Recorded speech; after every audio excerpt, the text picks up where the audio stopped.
أعوذ بالله من الشيطان الرجيم بسم الله الرحمن الرحيم إذا جاء نصر الله والفتح ورأيت الناس يدخلون في دين الله أفواجا فسبح بحمد ربك واستغفره إنه كان توابا صدق الله العلي العظيم. اللهم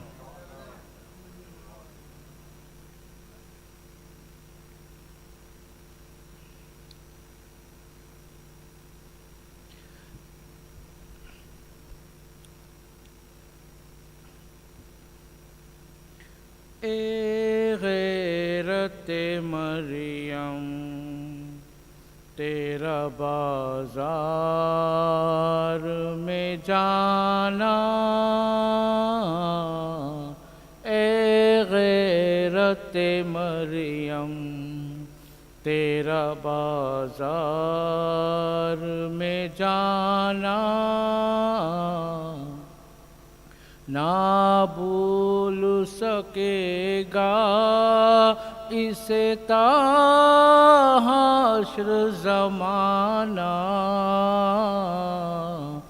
اے غیرت مریم کیوں زینب کلثوم کی چھنتی ہے ردائیں، زینب کلثوم کی چھنتی ہے ردائیں، جاؤ ارے لوگو میرے بھائی کو بلانا، نہ بھول سکے گا اسے تا حشر زمانہ، اے غیرت مریم جس گھر پہ سلامی دیا کرتے تھے پیغمبر، جس گھر پہ سلامی دیا کرتے تھے پیغمبر، ٹھہرو اے مسلمانو وہیں گھر نہ جلانا، نہ بھول سکے گا اسے تا حشر زمانہ، اے غیرت مریم نیند آئے بلا کے سے سکینہ کو زمین پر، نیند آئے بلا کے سے سکینہ کو زمین پر، تو نے ہی سکھایا اسے سینے پہ سلانا، نہ بھول سکے گا اسے تا حشر زمانہ،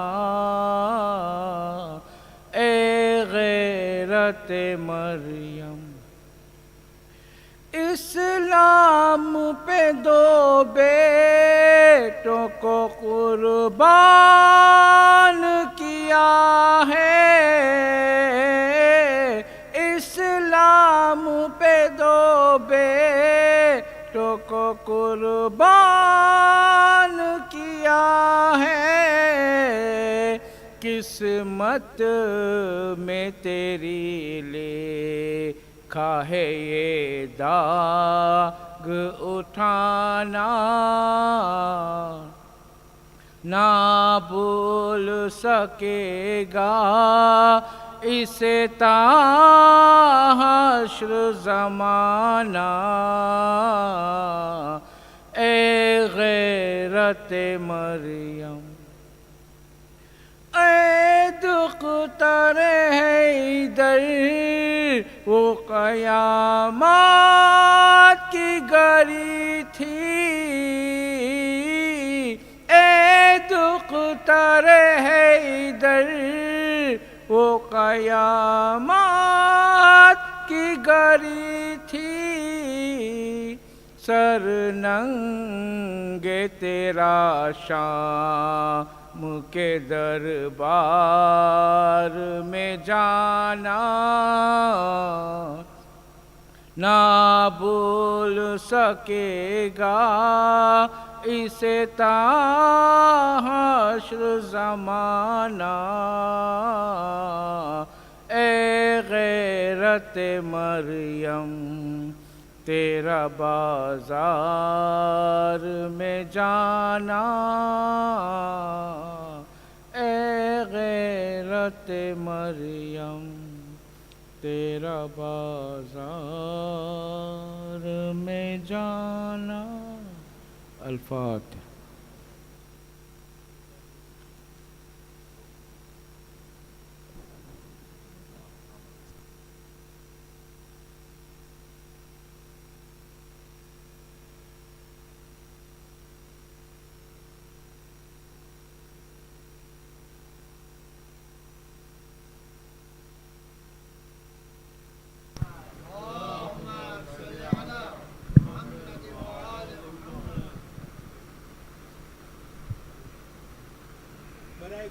امام زمانہ بلند تر صلوات.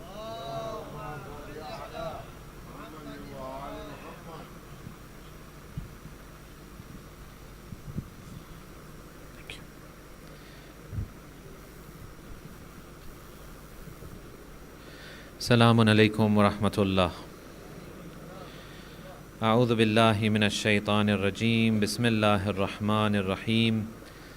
الحمد للہ رب العالمین بارئ الخلائق اجمعین باعث الانبیاء والمرسلین ثم الصلاة والسلام علی اشرف الانبیاء والمرسلین خاتم النبیین شفیع المذنبین رحمة للعالمین مولانا و سیدنا ابی القاسم محمد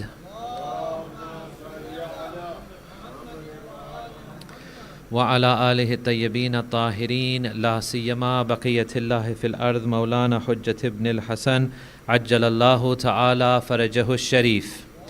اللہم صل علی محمد وآل محمد وعجل فرجہم. ولعنت اللہ علی اعدائہم اجمعین من الآن الى قیام یوم الدین. اما بعد فقد قال امیر المؤمنین و امام المتقین امام علی علیہ الصلاة والسلام. اللہم صل علی محمد. ما للہ آیت ہی اکبر منی ولا نبأ ہی اعظم منی.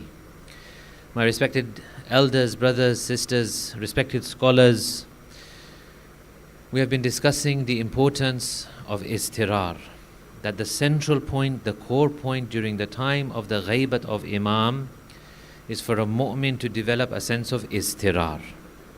Istirar is the game changer. Istirar will lead us to, inshallah, the rescue that has been promised at the hands of Imam Zaman.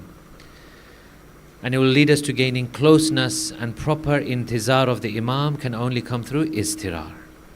Hence we have termed these lectures as yearning for Imam Zaman, building a connection with the master of the time.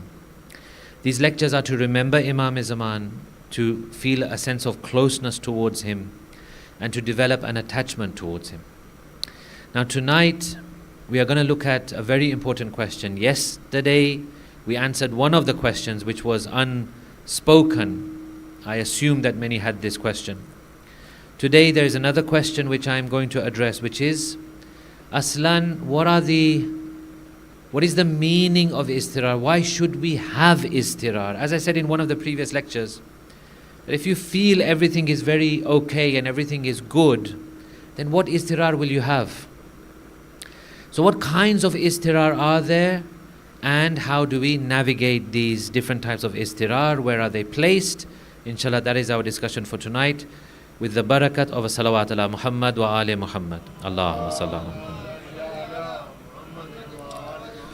The first type of istirar, Azizan, is when a person has istirar for his worldly needs.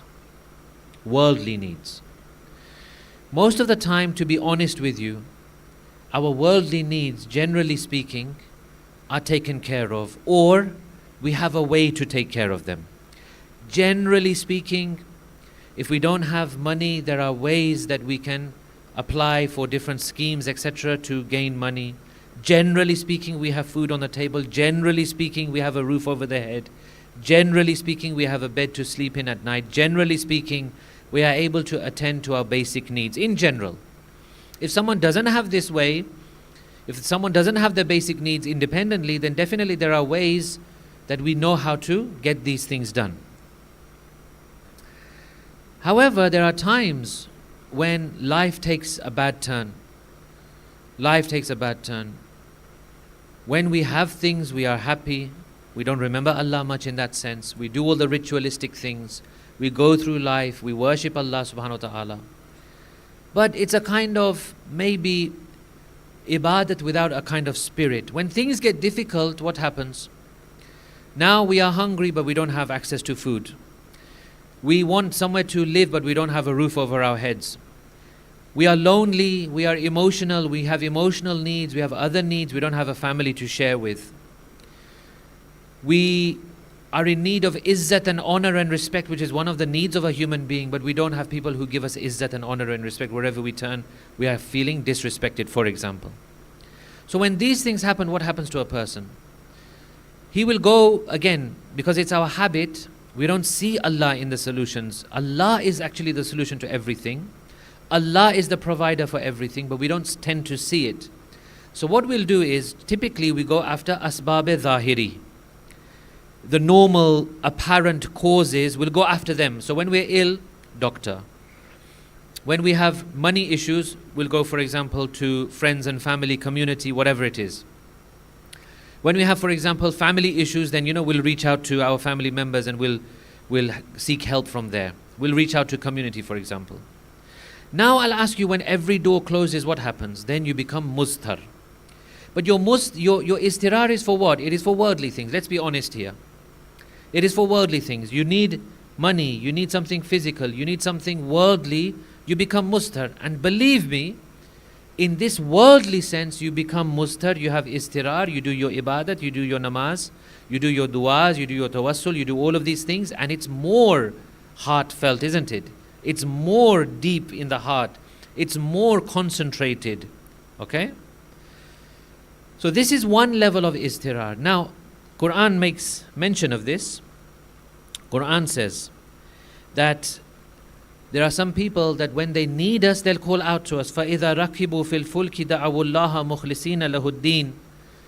He gives the example of sailors in a ship, that when they board the ship, traveling in a ship now as well as before especially, was very dangerous. So when they sail in their ships and when they board their ships and when they face choppy waters, what do? They invoke Allah, putting exclusive faith in Him. مُخْلِصِينَ لَهُ الدِّينَ. They become very mukhlis, they become very sincere. Why? Well, now I have a need of God. I really feel the need.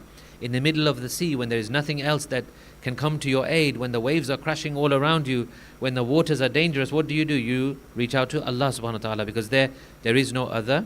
Even asbab-e-zahiri doesn't exist. Even those apparent means don't exist. So you call out to Allah. Then He helps you. He rescues you. He gets you to dry land. He gets you where you need to go. فَلَمَّا نَجَّاهُمْ. When He rescues them and reaches them to their home onto dry land, what do? إِلَى الْبَرِّ, onto dry land. إِذَا هُمْ يُشْرِكُونَ. Then they start again associating partners with us. In other words, they forget that sincerity filled dua. Now again they go back to normal. My money comes from my boss. My health comes from my doctor. My food, for example, comes from the market. My needs are fulfilled by these asbab-e-zahiri. All of a sudden he starts to making starts to make partners with Allah subhanahu wa ta'ala. So insan is like this. Insan, in his worldly life, he can become mustar, he can have a sense of istirar. Now what some people do is they say, we need imam for this. We need imam for this. We need imam to come and relieve the poverty. We need imam to come and improve the health. We need imam to help us with our family issues. We need imam to come and help, for example, husband and wife are not getting along. We need imam. Yes. Yes. That is the first level of istirar. Question, is it valid or not? Is it good or not? Is it a good thing to have istirar for imam for worldly reasons or not?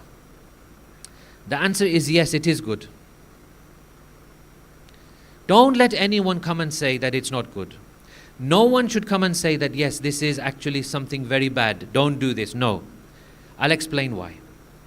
Azizane Muhtaram, everyone is at a different level in their lives.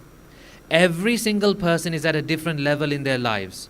If someone has a link to religion through this way, through this means, it is not wrong. It is not wrong.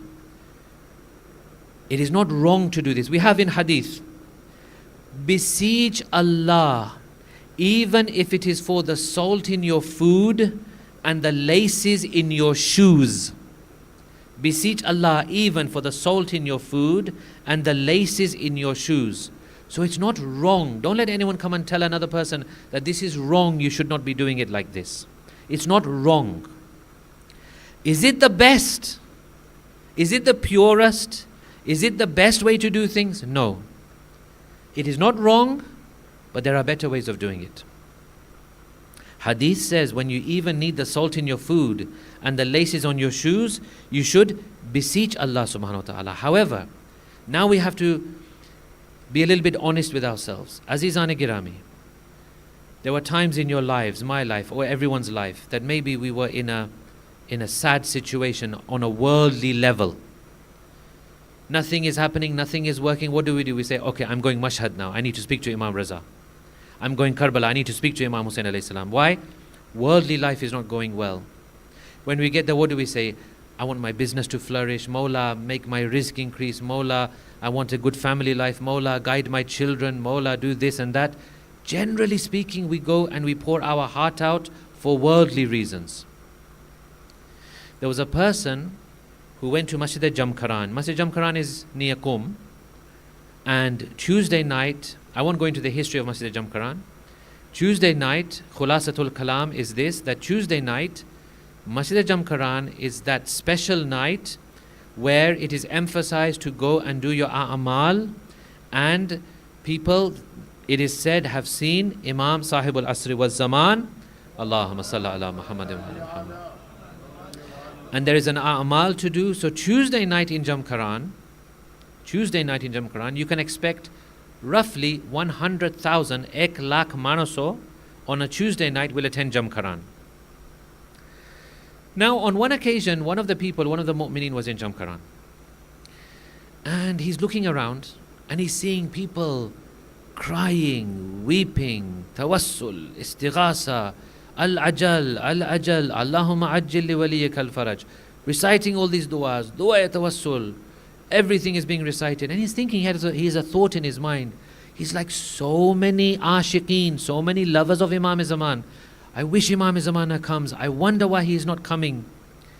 They say that person, actually, as he's having these thoughts, Imam Zaman approaches him. Imam Zaman approaches him. He says, Mawla, so many people in love with you, so many people tamne pukare che, so many people are beseeching you, asking for you, crying out to you, Mawla, why don't you come? He says, let me show you something. And he takes his daste karam, he takes his kind hand, he puts it over the person's face, and he, I guess, in an unveiling of the deeper senses, he shows him the ghaib, the hidden. For a moment he shows him, and he says, now look and see, what are the people saying actually? And the person begins to hear and listen and understand the du'as of the people. Now one person is saying, Ya Imam, I need a new sofa. Oh Imam, come and help me. One person is saying, oh Imam, my car is broken down. Oh Imam, come and help me. One person is saying, oh Imam, I want to travel. I don't have enough money to travel. Come and help me. Imam says to him, tell me, how many of these people are actually here for me, and how many are actually here for their own needs? It's a big difference. It's a big difference. As we go along, you'll see. How many of these people are actually here for me? How many people are here for their own needs? It is not wrong. Azizane Girami, let me emphasize this. I'm not saying it's wrong, because some people, their only link with Imam Zaman is through their worldly needs. Their only link is through these kinds of du'as. So we don't want to break that for anyone. May Allah bless those people. May He reward them. May He take them higher and higher in their levels of Iman. We don't want to break that link with anyone, because if you break that link, if you say, no, Imam is not there for these worldly things, they'll say, okay, then higher, take your religion. I have no more use of this religion. So we have to be very careful. It is not wrong to do these things. But it's not the best. It is not the purest. It is not the best way to do these things. Haj Ismail Dulabi. Great personality. He's now passed away. Rahmatullah alayhi. May Allah bless his soul. Haj Ismail Dulabi. Not an educated man in the conventional sense of the word educated. Not an alim, not a hawzavi, not a scholar, not someone who has many letters after his name, not someone who has studied formally as such, but he was a very special personality. They say one of his attributes was he used to be able to speak with Imam Rida alayhi salatu wassalam. Allahumma salli ala Muhammad. Haj Ismail Dulabi says that Imam Riza says, tell the people, why do they only bring their sadness and grief to me? Whenever they visit me, they visit for sadness and grief. This is not going right, this is not going right, this is not right, this is not right. When they have sadness and grief, they come to me.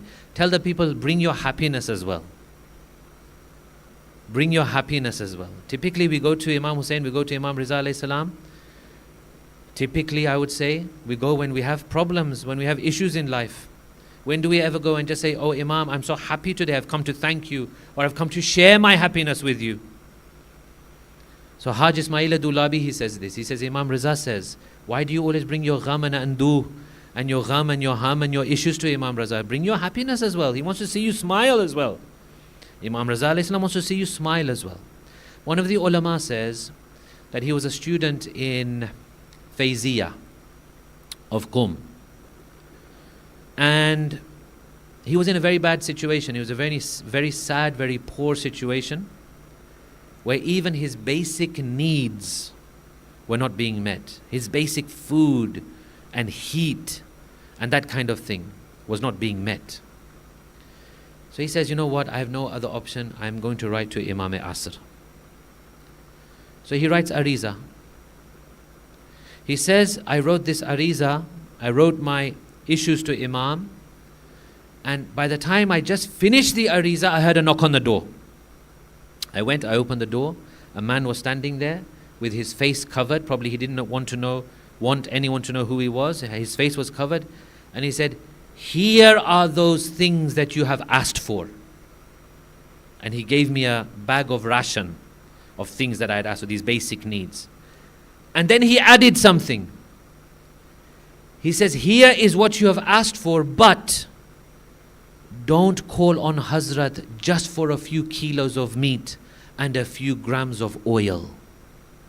Hazrat is more than this.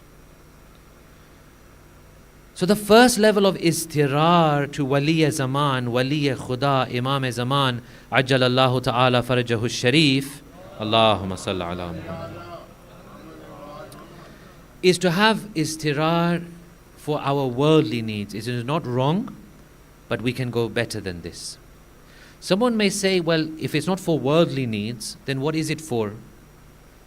Why do the Imams come? If they're not here to improve our worldly lives, then why have they come? Well, one of the reasons they have come, Azizan, is that they wanted to create a very special kind of person. They wanted to create someone very, very special. Allah created someone very special, the Holy Prophet. The Holy Prophet nurtured someone very, very special, the King of Kings, Amirul Mu'mineen. So much so that the Quran says that the proof of your legitimacy of prophethood, tell them that enough between us as a witness to how correct and how accurate I am as a prophet is two things: Allah subhanahu wa ta'ala and Amirul Mu'mineen. Only something special like Islam can create someone like Amirul Mu'mineen. They then, in turn, they nurture other people. Like whom? Like Salman, like Abu Dhar. This is what they had come for. This is where they're trying to get us to. This is where they want us to reach. Yes, of course they do exist to help in the worldly matters as well. But that is by the by. What they are really here for is to create Salmans and Abu Dhars, for example. Someone asked Amirul Mu'mineen, tell me about Abu Dhar. Amirul Mu'mineen tells him that Abu Dhar was a brilliant personality. He achieved his maximum potential. Who can say that they've achieved their maximum potential? Who can say that they have exhausted all efforts and they are at their potential? Amirul Mu'mineen says he achieved his potential. Then he said, tell me about Salman. Amirul Mu'mineen says, what do I tell you about Salman? The one who had ilmul awwaleen wa ilmul akhirin. He had knowledge of the former generations. He had knowledge of the later generations. What do I tell you about Salman? This is why they had come. This is what they are here for. At the time of Imam Sadiq alayhi salatu wassalam, Allahumma salli ala Muhammad, some of the companions of the sixth Imam, when they used to see the Abbasids with all their pomp and glory and wealth and money, when they used to see the Abbasids in such a rich worldly state, they used to feel sad, they used to feel bad. So on one occasion, someone saw one of the Abbasid rulers in all this pomp and glory, and he uttered a word. He said, Mata al-Faraj, when is the rescue going to come? When is this rescue coming? How long do we have to live by seeing these people in their pomp and glory and money and riches? Sixth Imam, he heard this and he replied. He says, you are one of those who desires the world. In other words, you're asking for faraj, you're asking for rescue, you're asking for someone for us, Ahlul Bayt, to come and help you, the faraj. But really and truly, you're asking for something worldly. Your focus is on the world. This is not the ultimate. Now let's go to number 2. The second type of istirar. This is istirar for the hereafter. This is where a person says, no, I need Imam for my hereafter. We know that we have not been created for this 60, 70, 80, 90 years of life. We know as well that on this road we need a guide. We need someone who knows the road, who knows the rights and wrongs, who has traversed the path, who can tell us the different dangers and the different issues that will come. We know that, for example, the Quran is not enough. We know this. Anyone who tells you that the Quran is enough, I don't know how they can make this statement. The Quran is not enough. Let me give you one example. At the time of Amirul Mu'mineen, Amirul Mu'mineen had an issue, as you know, I won't go into details, as you probably know, with the Khawarij, the Kharijis, Kharijites. Amirul Mu'mineen had an issue with the Khawarij. So who did he send as his mediator in the beginning before fighting them and annihilating them? He sent Ibn Abbas to them. He tells Ibn Abbas, go to them, put our points across, tell them what we are saying. However, do not debate with them using the Holy Quran. Because they will take one ayat, you will take one ayat. You will present one ayat, they will give another ayat. In the Quran, it's open to interpretation. Today, you see the world, you see the state of Muslims. Where are we? One of the issues is that they've left the interpretation of the Holy Quran to themselves. So each and every Muslim, each and every sect is looking at the Quran. They find a verse on for example, holy war and killing and these things, and they go at it. And you can see what has happened over the last couple of decades, the kinds of horrible groups that we have seen in the world, ISIS and the like. You've seen this. Where do they get this from? They get this from wrong interpretations of the Holy Quran. Everyone has the Holy Quran. You need a proper interpreter and commentator on the Holy Quran for you to be able to use the Holy Quran. Amir al-Mu'mineen says, do not debate with them using the Holy Quran, because you will give one verse, they will give one verse. You will say something, they will say something. It's all open to interpret. Instead, present to them the character of Rasulullah. Instead of that, use the character of Rasulullah. So we know that this world is not the end. We know that we need a guide. We know that the Quran is not enough. Inni tarikun fikum al-thaqalain kitab Allah wa itrati ahla bayti. We know that the Holy Prophet said that I'm leaving behind, when I leave this world, I'm leaving for you two great things. One of them is the Quran, the book of God. One of them is my family. These two have to remain together. Lan yaftariqa. They must remain together. They will never be separated. We know this. We know that after the demise of the Holy Prophet, we still need guidance. So this is the role of the Imam. So some people have iztirar towards the Imam for their ukhravi, akhirat needs. Is it wrong? It's not wrong. It's very, very good to think about your akhirat, to think about your needs of the hereafter is very good. A true mu'min is one who has always one eye on the hereafter.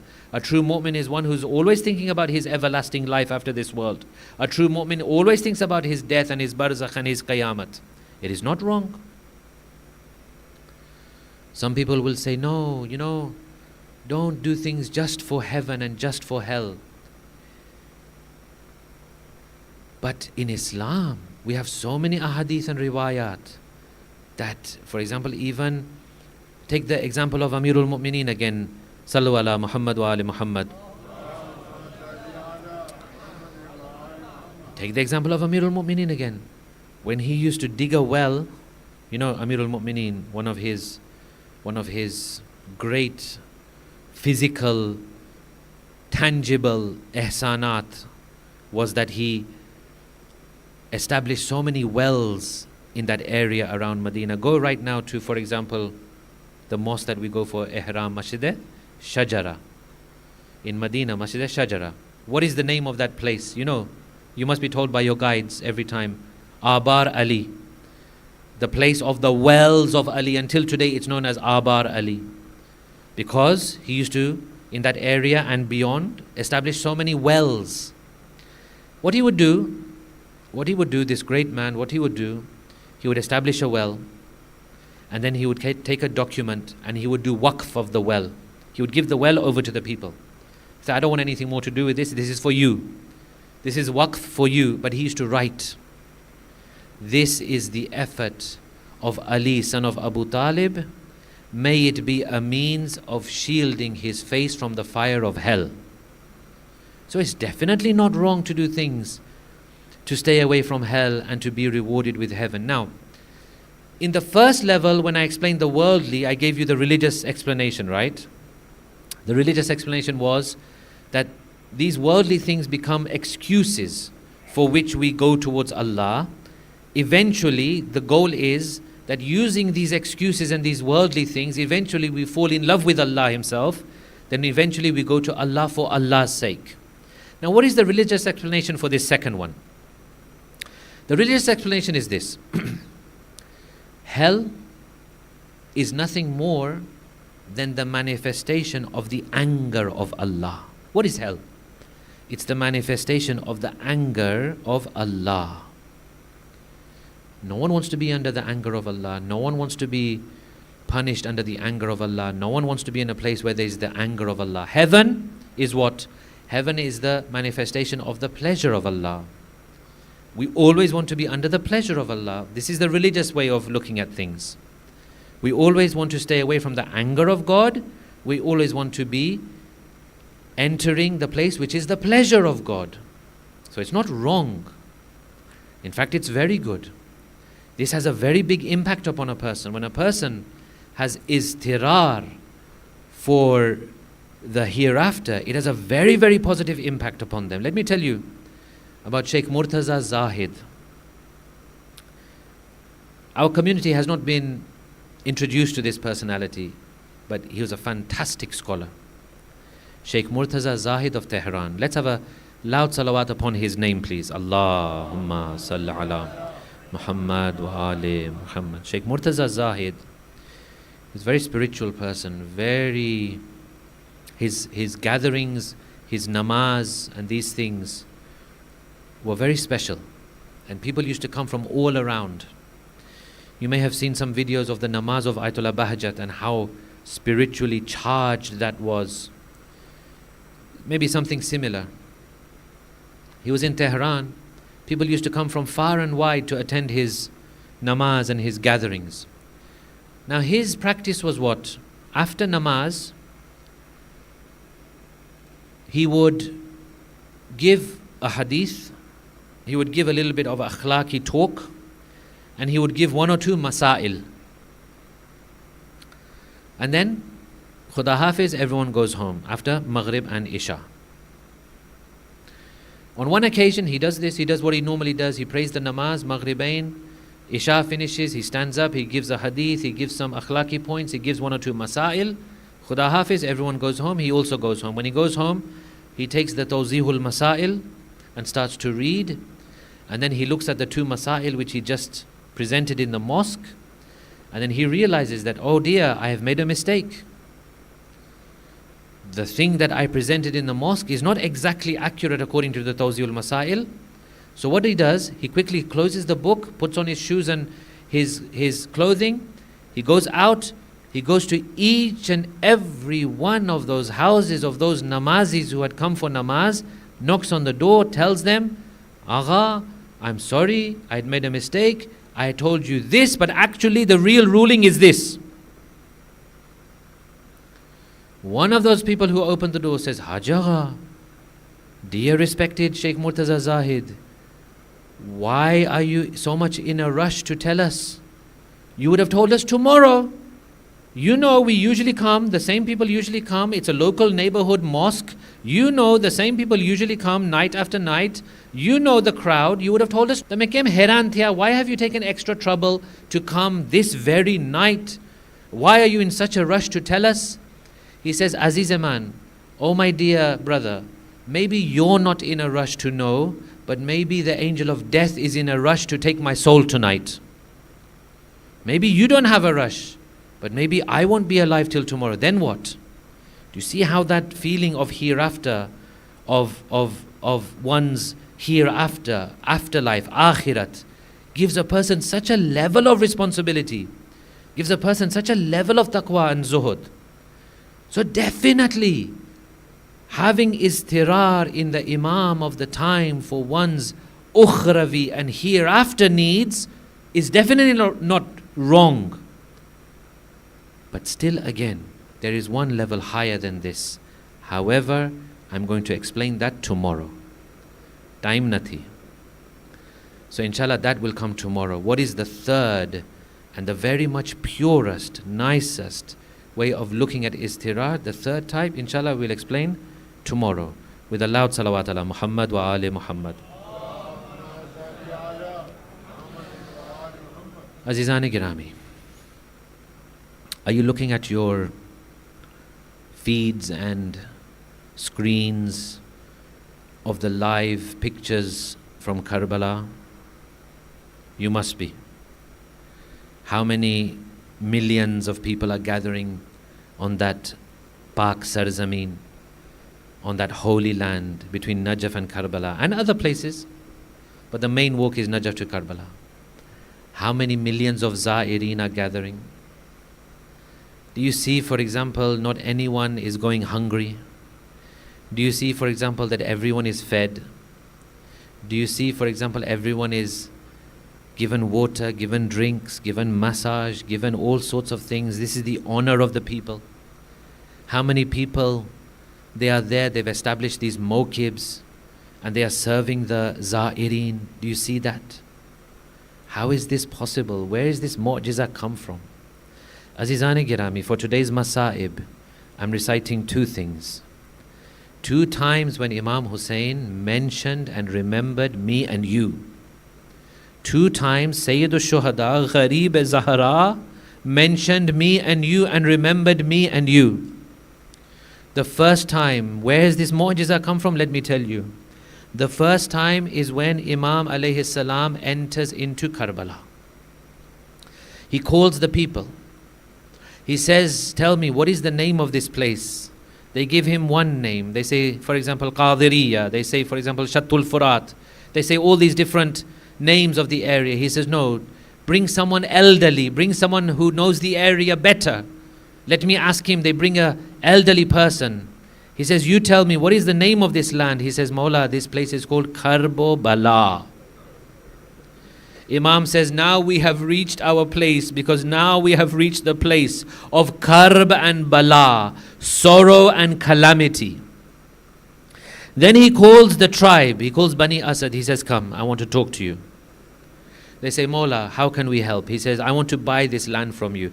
They said, Mawla, you are the son of Fatima. You are the son of Zahra. If you tell us, we will give you this land. He said, no, I want to buy it from you.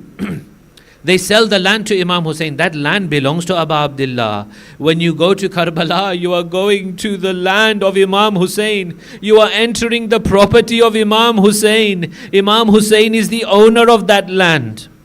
He says, Ya Bani Asad, O Bani Asad people, I want to buy this land, but I have a request from you. They said, yes, Mawla, tell us. He said, I have three requests from you. The first request is this, that after a few days, on the 10th of Muharram, you will see our bodies will be lying on this ground. I request you to come and bury our bodies. They said, yes, Mawla, we will. He said, number two, once you have buried us, I ask you not to do any irrigation, no farming, no grass, no crops should grow on our graves. They should be known as graves. They should be known where we are buried. They said, Mawla, we agree. And then Azadaran of Imam Hussein alayhi salam, your Mawla remembered you. Your Mawla had you in his mind. Your Mawla remembered you. Gharib Zahra, who had nothing in Karbala, he remembered all of us. He says, Bani Asad, one more request from me, and that is this. A day will come and a time will come when my lovers will come here for my ziyarat. I ask you, when they come here, give them food, give them water. Don't let them go hungry. Don't let them go thirsty. Azizan-e Muhtaram, Mawla Imam Hussein remembered you. He remembered me. Today the mu'jiza you are seeing is the du'as of Imam Hussein, is the instruction of Abu Abdullah. This is the first time he remembered us. Now the second time, listen. Those of you who have a heart, listen to the words of the second time Imam Hussein remembered us. When was that? This was on Sham-e Ghariba. Was on Sham-e Ghariba. What happened? They say, the daughter of Imam Hussein alayhi salam, the Mazluma, Bibi Sakina, when she was at the body of Abu Abdullah, Bibi Zainab is looking for her. When she finds her and she speaks to her, Janab Sakina narrates that I heard my father's voice and he was reciting a poem. Janab Zainab said, what was he reciting? One of the lines is this, and he mentioned us all in this line. He says, oh my Shias, ليتكم في يوم عاشوراء جميعا تنظروني. If only you had been there on the day of Ashura, you would have seen كيف أستسقي لطفلي فأبوا أن يرحموني. How I was asking for water for my baby Ali Asghar and they refused to give me any water. Allah la'natullahi al-qawmi al-zalimin. Matame Hussein.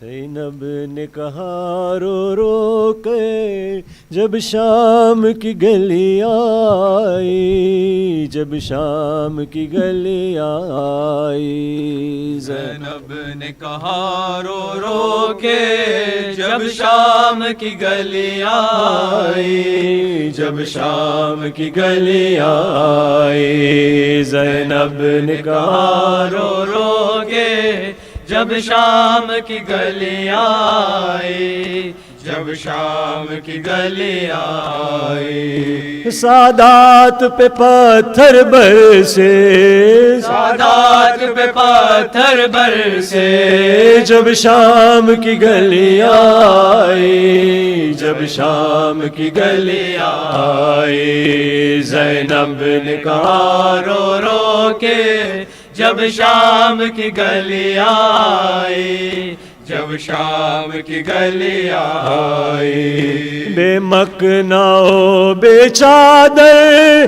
ترخوں میں بدل تھا سارا، دل چاہا جس کا جتنا سادات کو اس نے مارا، کوٹھوں پہ تماشائی تھے، کوٹھوں پہ تماشائی تھے، بازار سے کیسے گزرے، جب شام کی گلی آئی، جب شام کی گلی آئی، زینب نے کہا رو رو کے جب شام کی گلی آئی، جب شام کی گلی آئی، نیزوں پہ عزیزوں کے سر دروں کی اذیت دے کر، دکھلاتے رہے کلمہ گو یہ درد میں ڈوبا منظر، سجاد کو غش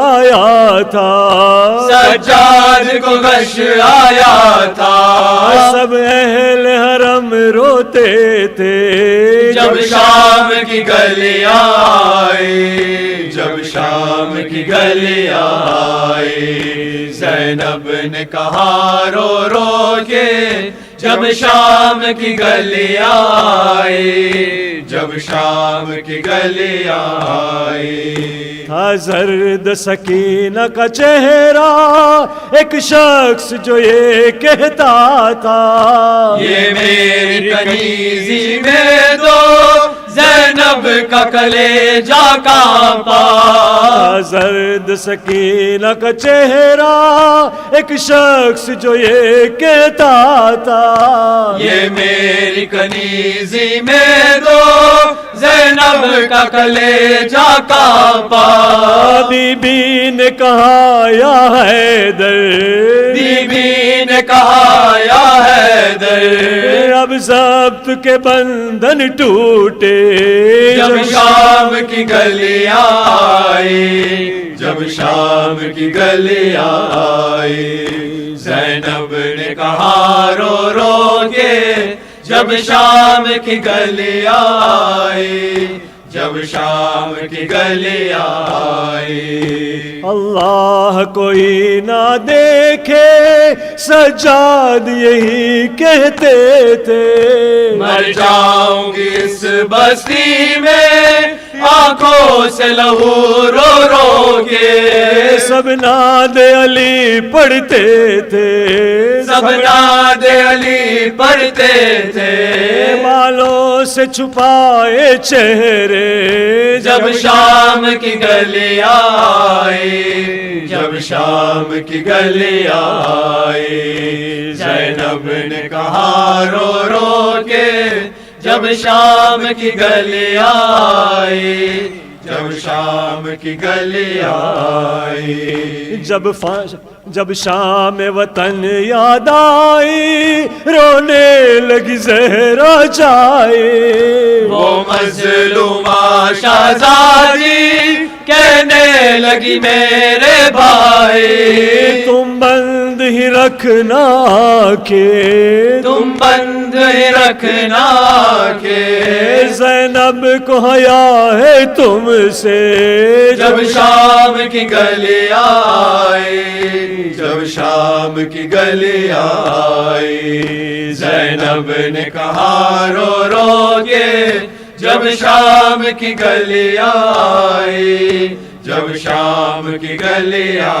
آئی۔ عباس کا سر نیزے پر جس وقت سکینہ دیکھے، کہتی تھی چچا سے اپنے پاؤں گی سکون میں کیسے، پاؤں میں پڑے ہیں چھالے، پیروں میں پڑے ہیں چھالے، میں تھک گئی چلتے چلتے، جب شام کی گلیاں آئی، جب شام کی گلیاں آئی، زینب نے کہا رو رو کے، جب شام کی گلیاں آئی، جب شام کی گلیاں آئی۔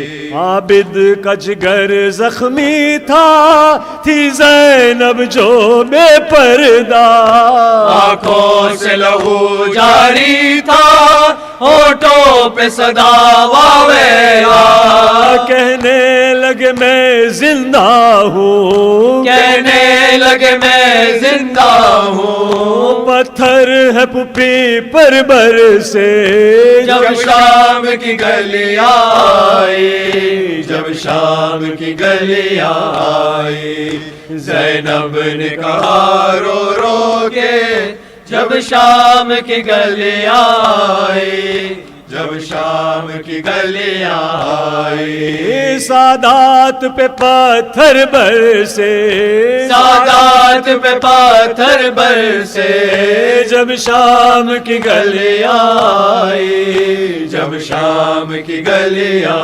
آئی، زینب نے کہا رو رو کے، جب شام کی گلیاں آئی، جب شام کی گلیاں آئی۔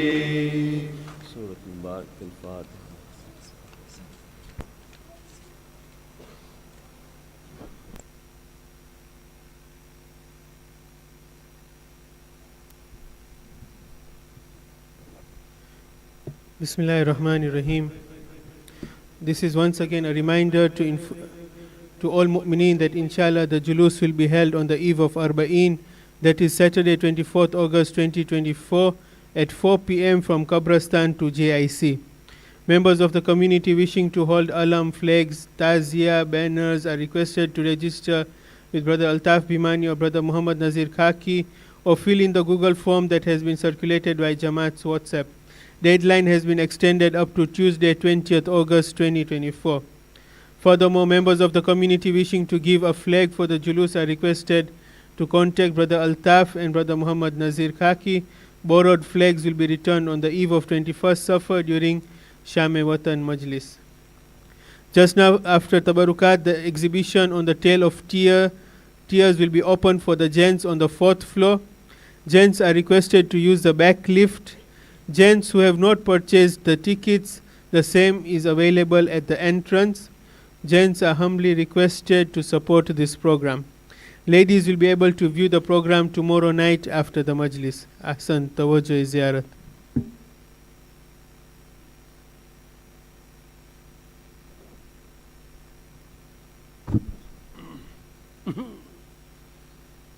Assalamu alaikum ya Rasulullah. السلام عليك يا أمير المؤمنين وسيد الوسيين. السلام عليك يا فاطمة الزهراء سيدتي نساء العالمين.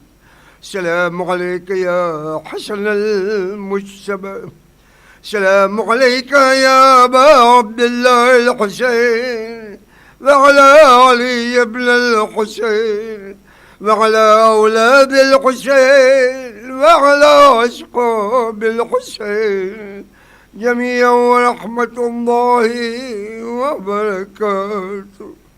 السلام عليك يا مولانا يا غريب الغرباء وبعيد المدى السلطان أبا الحسن علي بن موسى الرضا كن شفيعنا وشفيع والدينا في يوم الجزاء ورحمة الله وبركاته. السلام عليك يا مولانا يا صاحب العصر والزمان. السلام عليك يا خليفة الرحمن. السلام عليك يا شريك القرآن. السلام عليك يا قابة الإيمان. السلام عليك يا إمام الإنس والجان.